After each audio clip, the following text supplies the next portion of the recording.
அனைவருக்கும் எனது அன்பான வணக்கம். திருவள்ளுவர் இயற்றிய திருக்குறளில் அறத்துப்பால் அதிகாரம் 4 அரண் வலியுறுத்துதல் 35வது குறள். அழுக்காறு அவா வெகுளி இன்னாசொல் நான்கும் இழுக்கா இயன்றது அறம். அழுக்காறு என்பது பொறாமை, பிறராக்கம் கண்டு பொறுக்காத தன்மை. அவா என்பது ஆசை, புலன்கள் வழி மனம் சென்று கட்டுப்பாடின்றி திரிவது. வெகுளி என்பது கோபம். இன்னா சொல் என்பது கடும் சொல், தூற்றும் சொல், குறை கூறும் சொல். இவை 4 குற்றங்களை விட்டு நடப்பதே அறமாகும்.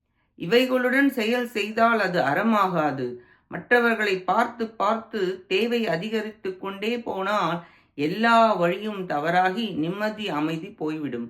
தர்மமானது தம் தேவைக்கு உரியது மட்டும் போதும் என்று இருந்து நிம்மதியாக அமைதியாக வாழ்வதே தர்மமாகும். 34, 35 இந்த 2 குறள்களால் அறத்தினது இயல்பு கூறப்பட்டது. நன்றி, வணக்கம்.